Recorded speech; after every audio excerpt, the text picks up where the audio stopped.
Hey guys, this is Courtney from Lil's Bloom, and today we're going to talk about the 2023 forecast for all of the signs. So, before we dive in, I highly recommend watching for both your rising and sun sign. Sometimes people ask, why your rising sign?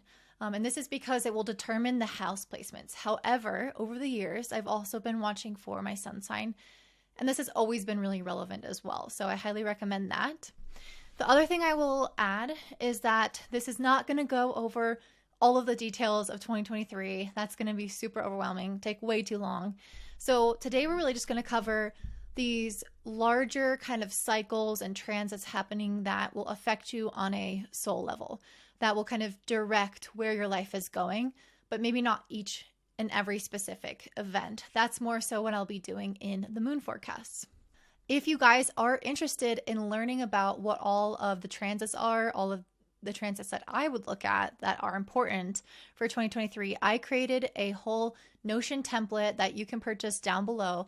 And I've listed next to each and every transit kind of the energy of what you can expect. So if you want to, for example, choose a really good time to go on a date or to launch something for your business, and you can't really afford to have a full-on reading with me, and you don't really know what the energies are going to be like coming up for your planning for your months ahead, then I highly recommend checking that out. It took me a super long time to create. I went through hand by hand, day by day on the calendar and also on my astrology app, looking at the chart to see what the energy was that day, the major transits, and what we might feel. So I highly recommend taking advantage of that. I'm going to have it at a really, really reasonable price just so that everyone can get their hands on it and know what to expect.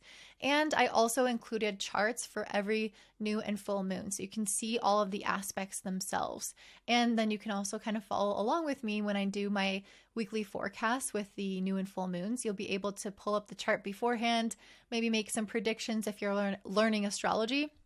And of course, if you want to learn astrology with me, I also have a course, Astrology 101, that I've been adding lots of content to. And it's just a very powerful way to learn about yourself, your purpose, and what's coming up for you in the year. So if you're interested in that and you like the way that I teach astrology or talk about astrology, definitely check that out down below. Soon I'm going to be launching a kind of workshop, webinar style video with you guys where we're going to cover some really important topics that will link back to the astrology course. And that one will be totally free and very, very helpful. So stay tuned for that. Now let's go ahead and jump into all of the rising signs. All right, I'm next to my beautiful Cancers. So for you guys this next year, I'm definitely seeing some pretty big transformation. I mean, for everyone, especially because we are all experiencing Pluto, a very slow and powerful planet, shifting signs. And I'm going to do a whole video just on this, but this is such a big deal because Pluto in Capricorn, where it has been since 2008, has been redoing the structures of your relationships. It's been asking you, do you like the way that you're showing up? Do you feel triggered in certain dynamics? Do you have something to learn and grow from? And so up to the point where Pluto is now shifting into your 8th house in Aquarius, you might start to get this buildup of intense energy around relationships because it's kind of giving that last hurrah, that last push of growth before we transition into this next phase. And Pluto is not officially staying in Aquarius until January of 2024, but we're going to get a preview of what this experience will be like. So you may start to notice that, again, this next year, you do have a continued transformation in regards to relationships as a result of this changing and building energy, like, when kids are rushing to finish a test before the time runs out. It's kind of like that. So on March 23rd to June 11th is when Pluto will dip into the 8th house in Aquarius, and then it will move back into Capricorn. So again, once it moves into Aquarius in 2024, it will be here for 20 years. So you are about to go through this really big transition where you are going to start working more on your deep internal world, especially around the areas of trust and reliance, around debt, around vulnerability, taxes, properties, joining together in terms of finances, like relying on one another, creating joint ventures. All of these topics and also just our own inner shadows, like what we have to face in this lifetime to improve upon ourselves. You guys are going to start this brand new 20-year chapter where you will work on those things underneath the surface. And you might not see it and realize it because Pluto's so slow moving, but you'll see after 20 years from now that you're going through this huge transition and this huge change in that area of your life. You guys also are going to have Saturn move into Pisces, into your 9th house. So this is probably going to feel a little bit good to have Saturn move out of the 8th house this time. And this is going to happen on March 7th. So it's going to ultimately make you guys transition from having to do some of this more deep internal work. And maybe it's been harder in terms of debt. If you've had to pay off debt, maybe it's been harder to actually do that. Or maybe it's been harder to be vulnerable or harder to open up to people and kind of share these shadows that you experience. And what I'm seeing for you guys is that as Saturn moves into the 9th house, now it's time to start questioning your own belief about yourself, your own belief about the world as well. Sometimes when Saturn is natally in the 9th house, there can be like a general cynicism about the world. And so you're going to be going through this process now that it moves in March into the 9th house, this process of discovering, what are my limitations and what are my growth opportunities? And many of you will be starting to do some intense personal development. Like, okay, I accept that these are my existing limitations in life. How can I work best with them? How can I make myself the best possible version within this paradigm, within the world that we live in, within these constraints? And I think that's kind of the journey that you guys will be experiencing for a larger part of 2023. And Pisces has this very intuitive, flowy, supported energy where in many ways we will be guided by the universe if we surrender to become more aware of how to best take care of ourselves, of how to be that best version of ourselves without necessarily the same energy that Saturn usually has of like striving.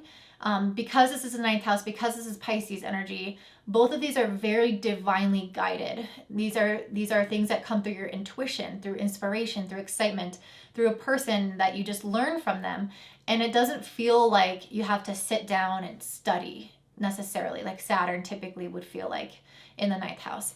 In the sign of Pisces, it's much more fluid and creative and natural. And so I think it's going to be a really beautiful process for you of deep diving into your internal world.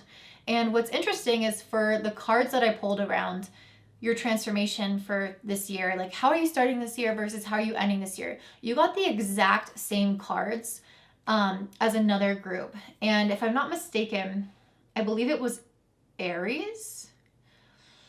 Maybe it was Taurus. Anyway, you guys can go back and look, you'll see. But I got the fish card as a start of this year. And so I think many of you guys, if you know this deck and if you know about the fish, it does tend to have this kind of anxious, preoccupied energy. Like, what is everyone doing? Am I loved? Am I accepted? Am I doing things right? Kind of focusing on what is right in front of it and worried about how the outcome is going to be. The 9th house is very much a larger focus. How does this fit? How does my actions and reactions and even the things that I'm experiencing right now, how does that fit into the larger purpose? So if I do have somebody kind of shitting on me as a person, what's the point in that on a soul level? And it makes it so much easier to integrate what we're going through and to take wisdom out of it, which ultimately Saturn matures us and helps us see why certain things have happened. And connect it again to that bigger picture. And it doesn't always mean it's going to be easy, but it definitely means that we get something out of it on the other side. And that's what I feel like is happening with you guys with this Deer card. It might not happen specifically in 2023 where you get all of the benefits of it, but I think you're going to grow into such a way where you feel like you are releasing a little bit of control, where you are opening up to the universe and its support a little bit more. And you're putting more effort into believing that you are supported. And that's what Saturn is about. It's not just, it's happening in some ways because it's in Pisces, but it's also a little bit effortful. So there's a mixture of the two. And so with this Deer card, it's ultimately giving you a sense of peace and calm because you know that you are more supported than you originally thought. So you don't have to worry so much about the hustle and bustle of everyday life. You can see the bigger picture. You can see how everything's working out in your favor. You can see that you don't have to push and strive for everything, but that some degree of effort in personal development and self-reflection will get you way further than what you were previously doing, which was kind of striving against life in some ways. So I feel like this year is going to be really, really reflective and really powerful for you in that respect. You guys are also having Jupiter in Aries in the 10th house until May 16th, and then it will move into Taurus in your 11th house. So in terms of career, I think that many of you guys are going to come into a place where you are able to have more growth opportunities in your career and maybe more independence here as well. And I say that because I pulled this sovereignty card. And when I think about Jupiter moving to the 10th is how can I grow? How can I expand? How can I take what I'm learning from my personal development with Saturn in the 9th and place it into a really actionable and helpful career life direction? And I feel like that's translating well for you guys. Like the more effort that you put into the workings of yourself as an individual will translate into your career success and will help you live in a more sovereign, independent, and creative flow state. So whether you work for someone or not is kind of besides the point. I feel like you guys are going to be able to move into greater independence within whatever area, whatever kind of structure you have for yourself. So maybe that is completely working by yourself. Maybe that is working for a company, but you just are granted a lot more independence within that company. But I feel like you guys are going to have like more say over things, and that allows you to be creative and expressive and feel really good in this area of your life, because Jupiter in Aries is all about just being our authentic selves in our career and taking initiative and action towards the things that we want without being told no, without being told we can't. And when Jupiter does move into Taurus on May 16th, you will start to experience this sense of growth and abundance in the area of your friendships. You'll find that you might actually meet more people that could be a network for you to create more finances, because Jupiter in Taurus has that kind of grounding effect. You might also meet a community that helps ground you in a specific area. So if you've been kind of traveling around, or you're not sure where you're going to live, or you don't really have a strong rooted foundation in an area, I see that improving in mid-May when Jupiter moves into your 11th house with this grounding card. I feel like these individuals are going to come and support you and make you feel like this is my home, this is my place to stay, this is my community, my sense of belonging. You also have the nodes right now in Taurus and Scorpio along your 11th and 5th house axis. So you've been going through a lot of kind of faded shifts and growing pains and events in the area of relationships and friendships. So I really think it's going to start improving when Jupiter moves here in May. But regardless, right now you are still on a very faded and kind of karmic path to find more aligned groups of friends. This is really what you're meant to do here right now. But on July 12th, it's going to then shift into Aries and Libra. And so this is a time in which your career and your home will be highlighted. So specifically, your career is where you will see some of these events take place that have some destined effects on your life. So that thing like popping off and going well, or that person calling you back and giving you an opportunity, you having breakthroughs, realizations about where you need to shift and pivot to be more aligned in your career. And the last time there was an eclipse cycle in my 10th house, I left my completely different career teaching English and started doing astrology. So you can see how you can just do a complete 180 in so many ways when there are eclipses along the 10th and 4th house axis. You may also find that you don't necessarily this is July 12th, that you don't necessarily have the same level of home support. And I don't mean like support. I guess I mean, for example, when I was going through this eclipse season, I was living with a friend, and it wasn't necessarily like my long-term stable home. And so there could be like this kind of transitory, evolving nature to your home life with the South Node there, where things are not going to remain as they are, where things have to kind of be let go or shifted. And that is giving way to bring you to more career success ultimately. You also have Mars in Gemini in your 12th house. This has been going on for a while and it will continue to go on through March of 2023. Mars in the 12th house can be a little bit more anxiety producing. It can take a lot of our drive and ambition and make us, all right, sorry about that. My dog just started squealing outside and got lost. So we said, okay, I was saying Mars and Gemini in 12th. So yes, so this can take our drive and ambition and put it in a more subdued area of our life. And so it can make us very creative. It can make us very interested in getting into a flow state. But it can be sometimes also hard to know where we want to go, what is happening next in our life. And so this can be a little bit of a hard placement. So I think you guys will definitely feel some reprieve after March. And I think a little bit less anxiety as well, and a lot more energized once it finally comes out of your 12th house. You also will have Venus retrograde July 23rd to September 4th in Leo, which will be in your second house.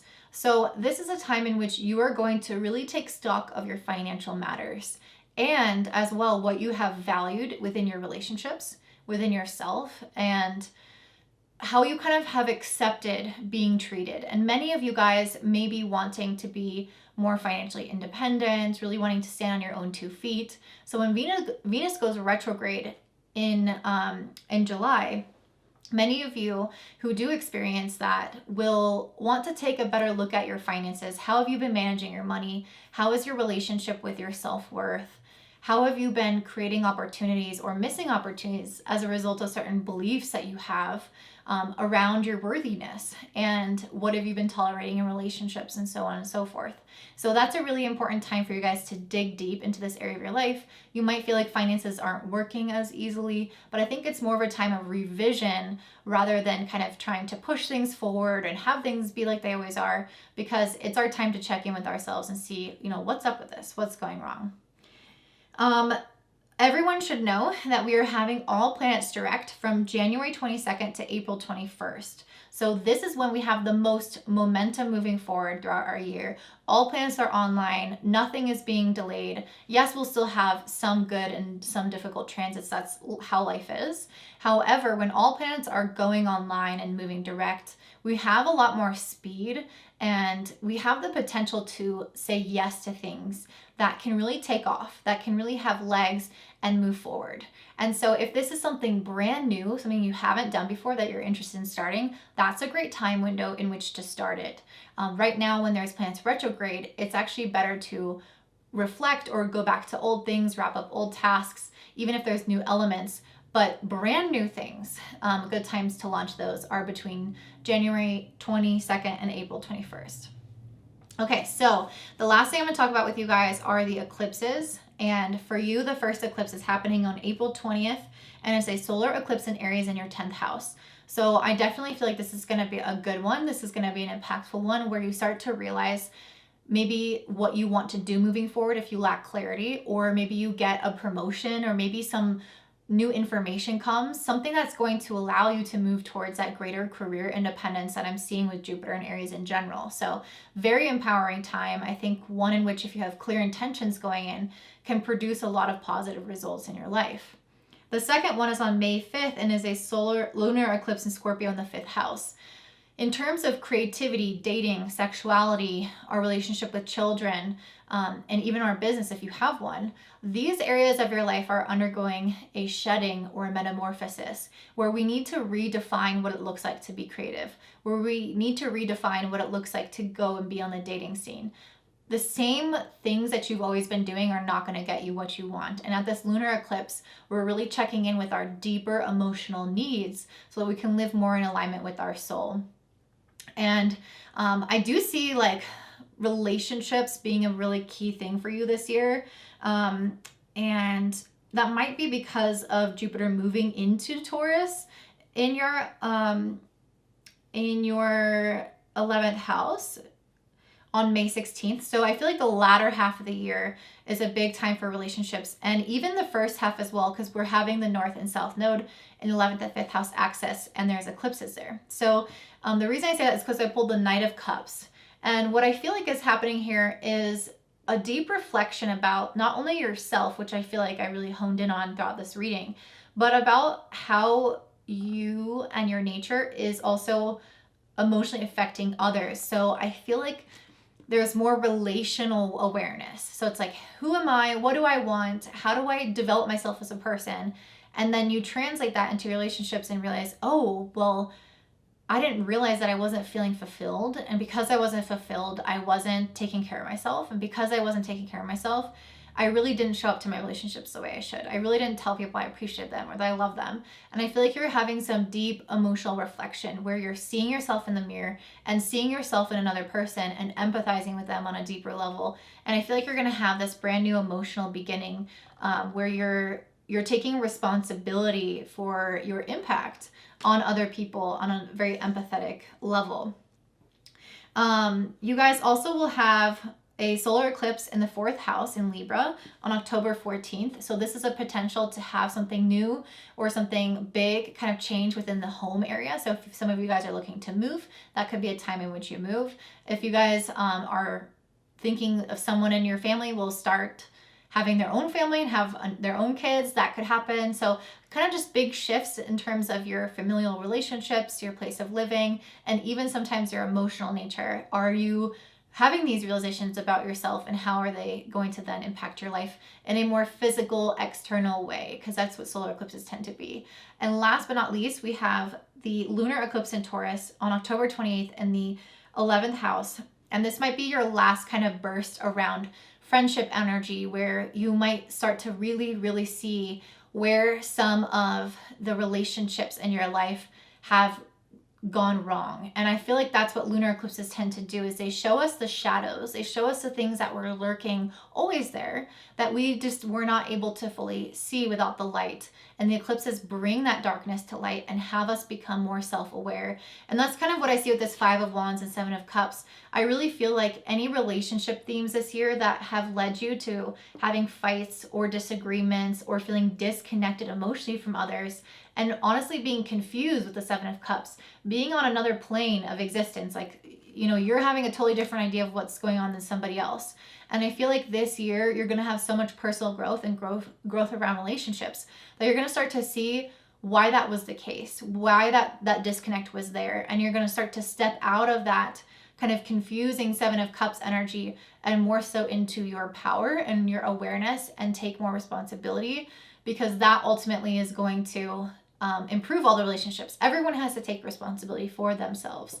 And as you do it more, other people will do it more. It's not all on you, of course, but you're the only thing that you can control. So that's what I'm seeing for you, Cancer. And if that resonates, please let me know by liking, commenting down below. But I guess this is for the new year, so you probably don't even feel it yet. If you want a list of all the transcripts with kind of like the definition of what you can expect, like little keywords, like a breakthrough day, a love day, a sad day, then definitely check out my Notion template down below. And if you want to learn astrology from me so you can do this, and check out my Astrology 101 course. I think that I will be planning on launching a live cohort next year if you're interested in doing it live, or the cheaper version will be to do it on your own, which you can sign up for right now. And if you want astrology reading from me, always check me out at willspoon.com, and I hope to see you there. Bye.